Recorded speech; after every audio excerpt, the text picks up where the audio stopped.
नोरमा group, जो सोचता है वो करता है। आपके अपने सपनों का आशियाना। बिहार विधानसभा का जब सत्र चल रहा था तो विधानमंडल के इस सत्र के दौरान विधान परिषद में कुछ अनोखे अंदाज में लालू प्रसाद जिस तरह से अपनी रणनीति बनाए थे, उस रणनीति का असर दिखा।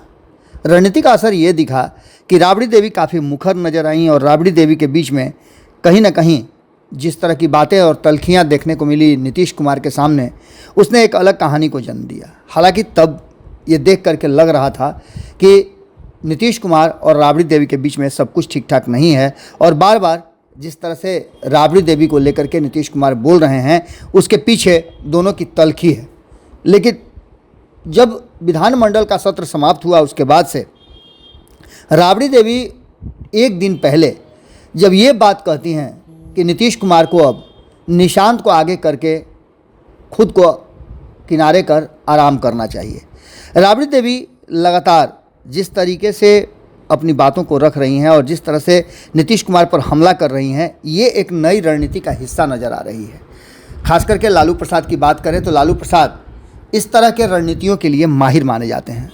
राबड़ी देवी ने नीतीश कुमार के खिलाफ हाल फिलहाल में काफ़ी आक्रामक जो रोल किए हैं वो देखे गए हैं।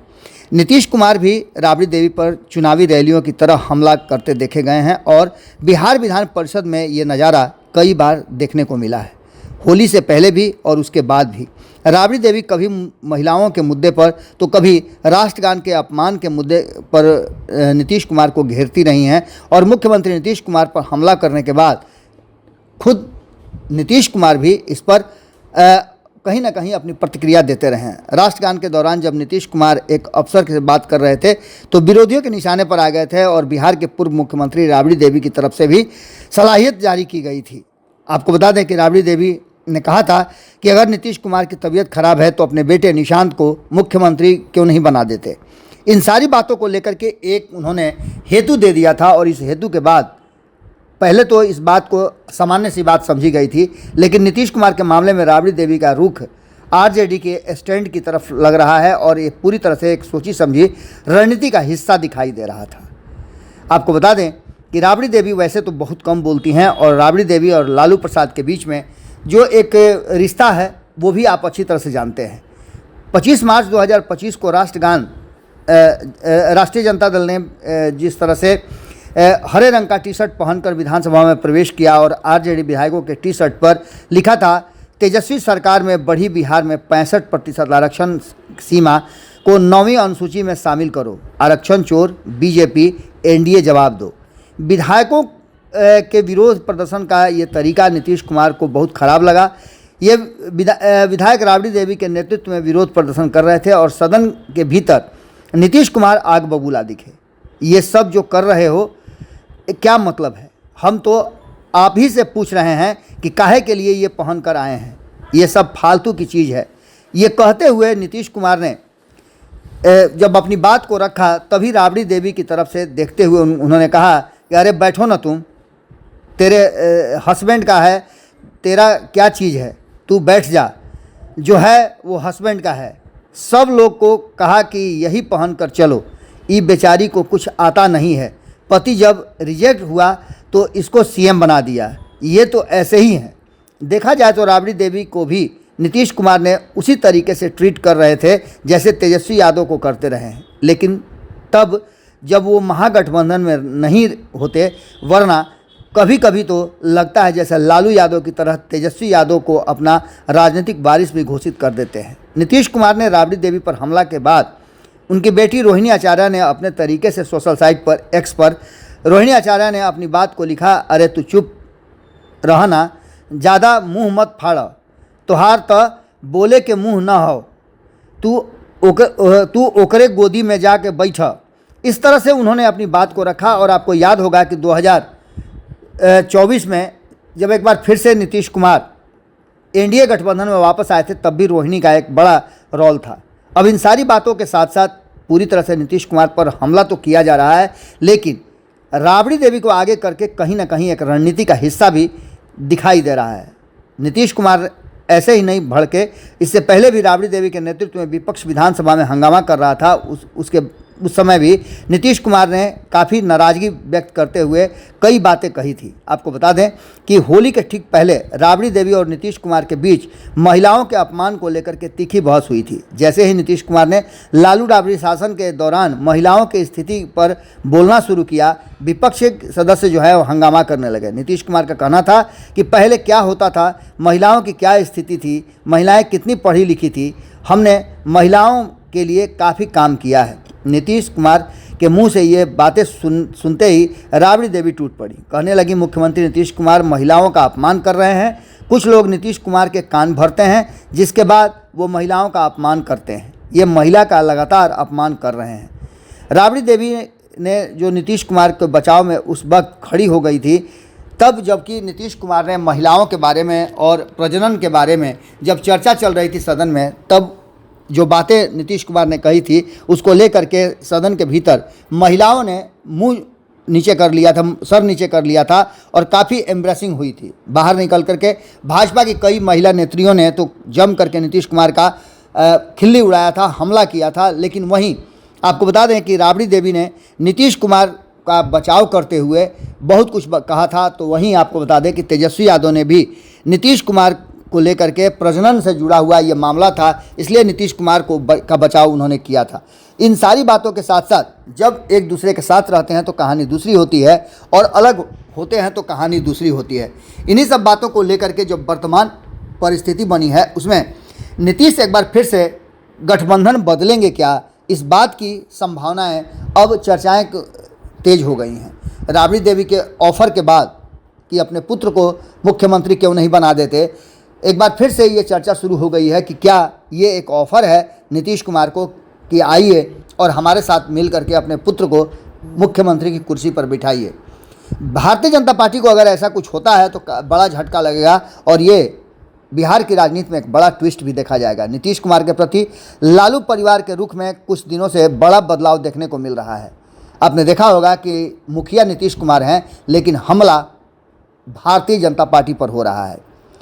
इस तरह से पूरे परिवार के साथ पलटू कुमार बोलकर धावा बोलता था, लेकिन अब परिवार का हर सदस्य अलग अलग बयान दे रहा है और उन बयानों में वो तलखी देखने को नहीं मिल रही है जो एक विपक्ष और सरकार के बीच में होनी चाहिए।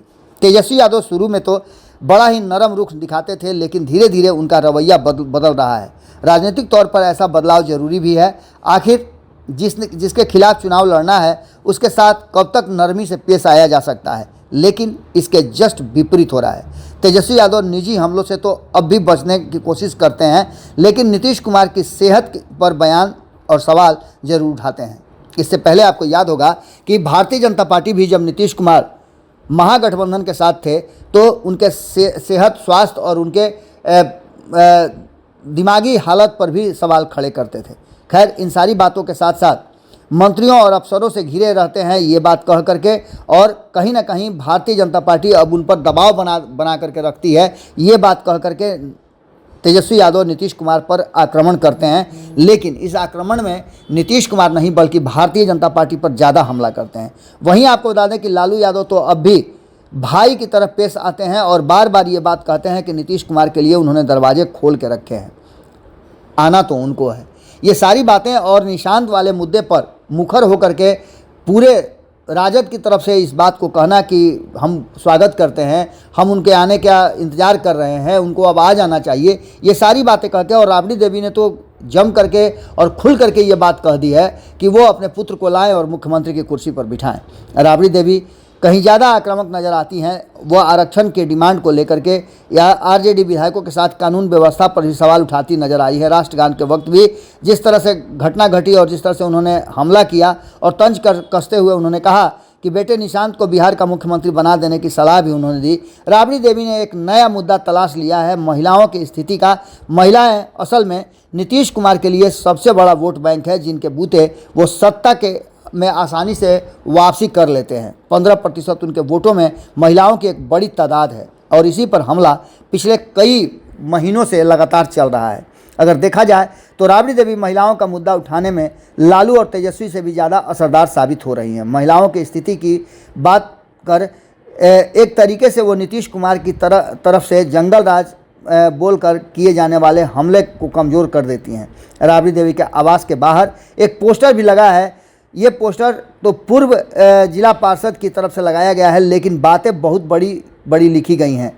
संजू कोहली नाम से ये एक नेत्री हैं जिन्होंने पोस्टर लगाया है और पोस्टर पर लिखा है, नायक नहीं खलनायक हूँ मैं, हाँ मैंने किया है महिलाओं का अपमान, गांधी जी का किया है अपमान, अब हो गया है राष्ट्रगान का अपमान। और ये सारी बातें लिख करके कहीं ना कहीं नीतीश कुमार पर सीधे तौर पे नहीं बल्कि पोस्टर के मामले पर हमला किया जा रहा है। लेकिन इन सब के बीच में आपको बता दें कि जिस तरीके से लालू प्रसाद ने ये नई स्ट्रेटजी अपनाई है और राबड़ी देवी को आगे करके नीतीश कुमार को घेरने की कोशिश की है, नीतीश कुमार को अपने कहा जा रहा है कि यह एहसास कराने की कोशिश की है कि वो भारतीय जनता पार्टी के साथ कंफर्टेबल नहीं है। बार बार ये कहा जा रहा है कि भारतीय जनता पार्टी उन्हें मुख्यमंत्री नहीं बनाएगी। इन सभी बातों को लेकर के और वर्तमान की परिस्थिति को लेकर के, बिहार की स्थिति को लेकर के कहीं ना कहीं नीतीश कुमार को अपने पाले में लाने की कोशिश ज़रूर की जा रही है। आपको बता दें कि हमने एक खबर आपको करके बताया था, जिस खबर में हमने बताया था कि नीतीश कुमार और तेजस्वी यादव दोनों की सीएम कुर्सी जो है और सीएम कुर्सी पर एक बार फिर से बैठने का ख्वाब जो है वो ख्वाब ही रह सकता है अगर परिस्थितियां जिस तरह से विवेचना के दौर से गुजर रही हैं और जिस तरह से विश्लेषण किए जा रहे हैं। चर्चा यही है कि भारतीय जनता पार्टी इस बार अपना मुख्यमंत्री बनाने के लिए पूरी तैयारी भीतर ही भीतर कर रही है। तो वहीं अगर तेजस्वी यादव कमज़ोर हुए तो तेजस्वी यादव के भी मुख्यमंत्री बनने का सपना चकनाचूर हो सकता है, वहीं नीतीश कुमार का भी सपना टूट सकता है। लेकिन जिस तरह से राबड़ी देवी को आगे करके लालू प्रसाद ने एक नया दांव खेला है, अब देखना होगा इसका परिणाम क्या होता है। क्या नीतीश कुमार एक बार फिर से अपने फैसले बदलते हैं, और फैसला अगर बदलते हैं तो ये भारतीय जनता पार्टी के लिए सबसे बड़ा झटका और बिहार की राजनीति में एक बड़ा ट्विस्ट सामने देखने को मिल सकता है। जुड़े रहिए भारत लाइव के साथ। बहुत बहुत धन्यवाद। आपके सपनों को हमने सजाया है, ई होम्स पैनोरमा को हमने बनाया है। ई होम्स मेरा एक सपना था जिस पे मैं पिछले 4 साल से काम कर रहा था। हमने जो बनाया है वो सबने है माना। ई होम्स पैनोरमा में हो आपका भी आशियाना। और फाइनली हमने 2021 में इस प्रोजेक्ट को लॉन्च किया। बहुत लोग अप्रिशिएट कर रहे हैं कि पूर्णिया जैसे शहर में, बिहार के, एक तो बिहार की बात करें उसमें भी पूर्णिया जैसे छोटे जगह में इस तरह का लाइफस्टाइल देना, ये सुन के हम लोगों को बहुत अच्छा लगता है। ई होम्स में हमने कुछ और भी किया है, जैसे हम जिस जगह में रह रहे हैं हमारे फैमिली सिक्योर हो, उनको सिक्योरिटी का ध्यान में रखा है। आपकी सुविधा और सुरक्षा आपके लिए खास है, ये आपका विश्वास है। इसमें आर्टिफिशियल इंटेलिजेंस का 7 लेयर सिक्योरिटी का हमने इस्तेमाल किया है। लस ग्रीन कैंपस को बनाया है। यदि हमारा बाउंड्री वाल है तो वो वर्टिकल गार्डन है। ये जितनी भी फैसिलिटी होता है एक इंटरनेशनल टाउनशिप में ई होम्स है, ये हम लोग विश्वास नहीं कर पा रहे हैं। जो भी हमारे मित्र दोस्त या जो भी हमारे बाहर के बाहर आते हैं तो हम लोगों को बहुत अच्छा सुनने को मिलता है और बहुत अच्छा क्रेडिट मिल रहा है। वो सारा हमने सिर्फ एक बिल्डिंग नहीं बनाया, हमें एक बहुत अच्छा लाइफस्टाइल दिया ई होम्स में, और मेरा एक सपना था जिसको मैं आज फुलफिल होते हुए देख पा रहा हूँ। ये आपका आवास है। ई होम्स पैनोरमा में अब आपका निवास है। E Homes Panorama, luxurious lifestyle redefined. Panorama Group, जो सोचता है वो करता है। अगर ये वीडियो पसंद आई और वह बिहार के राजनीति और बिहारियत से सरोकार रखेनी तो सब्सक्राइब बटन दबा के चैनल के सब्सक्राइब कर ली। ओजे एगो घंटी बा, ओकरा बटन दबा देला से कुल सटीक और मारक खबर रुआ मुफ्त में मिल जाई। अगर रुआ पत्रकारिता के हमनी के नया प्रयोग में सहयोग कर चाहतानी तो ज्वाइन बटन दबा दी। पेटीएम नंबर नोट कर ली 9386816700।